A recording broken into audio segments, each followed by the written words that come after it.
Hello and welcome back to Build Propulsion Lab at Devoxx France 2024, live from Paris.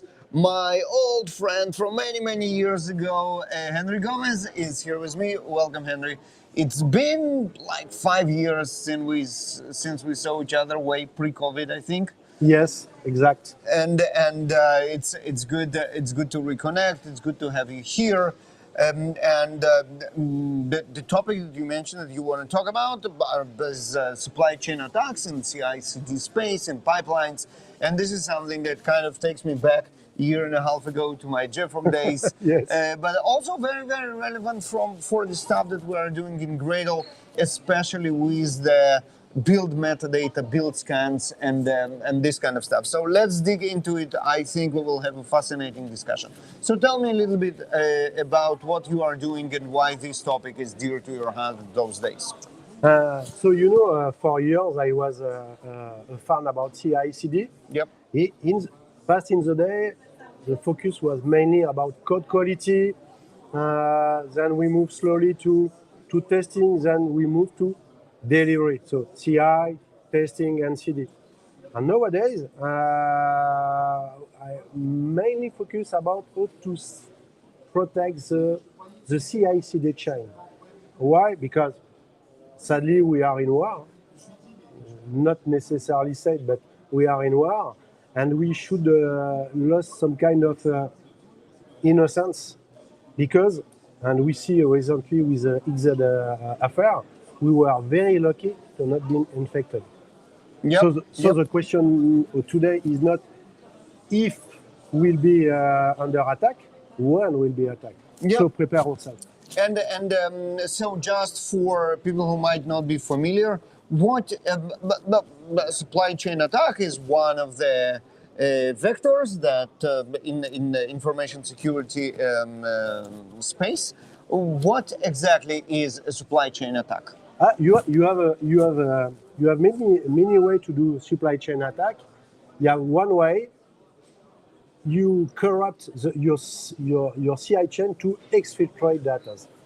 And it's basically usually done by a fake dependency that someone injects into your software bill of materials, somewhere transitive dependency, direct dependency, and at the end of the day you have an binary artifact that gets into your system by dependency resolution of your build tool and does something malicious within your system. Yes, and you have the dependency you get into your code, but also the dependency embedded inside your CI/CD engine itself, especially now where you have a lot of Docker stuff in the pipeline. You're not even sure every time that the Docker image you will use for one particular part of your pipeline is safe. Yep. And this topic is a very big deal those days, to the level that the President of the United States issues an executive decree about this topic, about the importance of software bill of materials and all this stuff, which kind of still blows my mind, because one would think what Joe Biden knows about software development. But here we go. Joe Biden told us to do software bill of materials, and that's pretty amazing. So software bill of materials, what's that? It's basically a list of your dependencies. So on the dev side, basically is what did I embed, what did I use inside my final product. So this is one. You have a second part, indirectly, what are the test material I will involve at some time in the run process and in the test process, who may also be infected. And this is a very important distinction, because when usually people think about SBOMs and bill of materials, they really think about the end result, what goes into our runtime, what goes into our product, but it's actually not enough, because the attack might happen with the artifacts that we don't even use in the final product. Exactly. So, okay, so what do we do about it? So we should be not paranoid, but be very careful. My advice, this is what I do currently in my current job, is be sure about the source. If you don't know, I have a very simple way to do that. Say, trust foundation. Apache, Eclipse.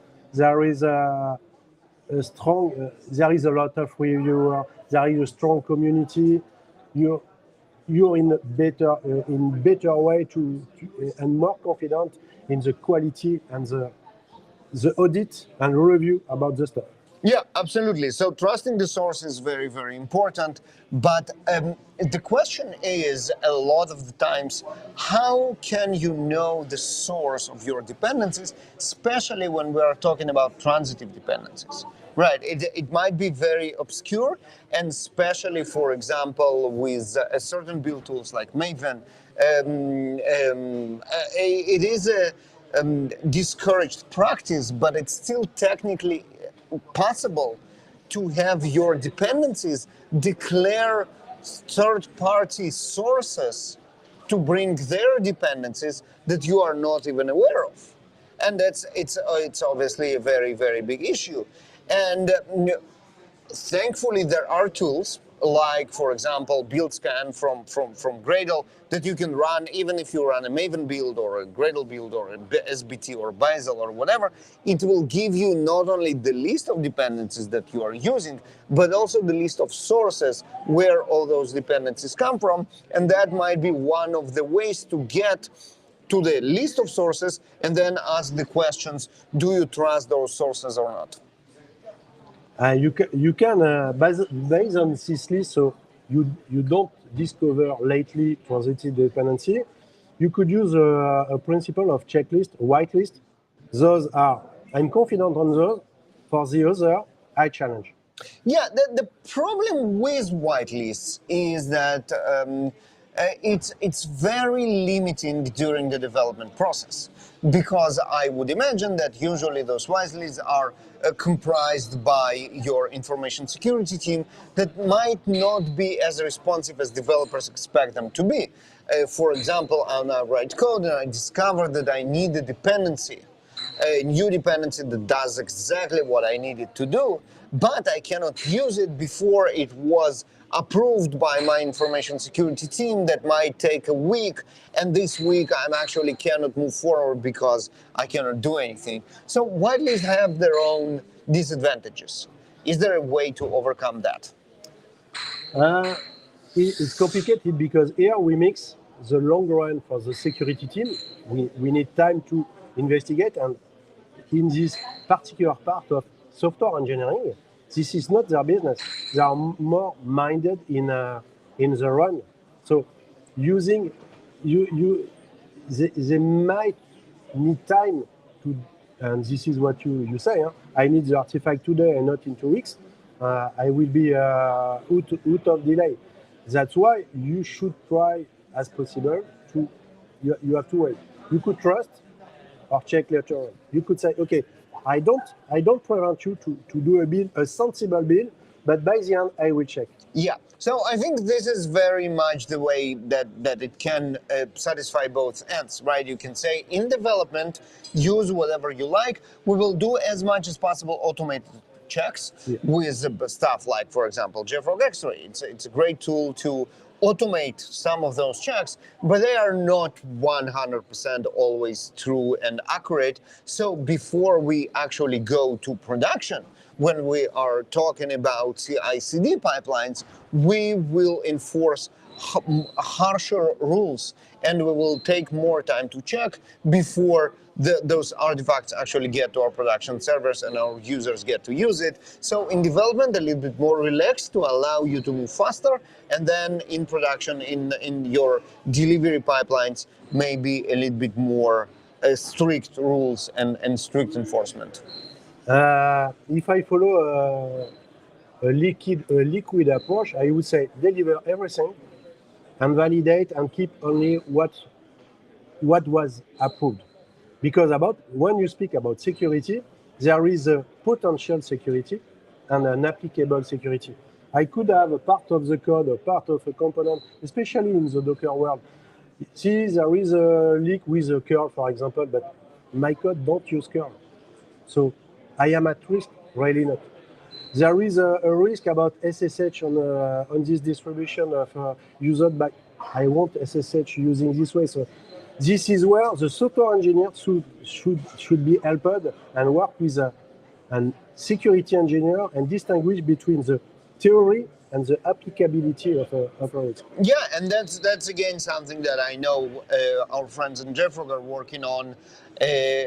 Not only they will show you if you have a vulnerability inside your dependencies and your software pipeline, but also if this particular vulnerability is exploitable within the parameters of your code on what you're doing. So this is also something to pay attention to. It might be terrible, severe vulnerability, but it's really not exploitable because you don't use this particular dependency in this particular way. Absolutely. Yes. Yep. So, Henry, thank you very much. It was fascinating. And for you folks at home, pay attention to your pipelines.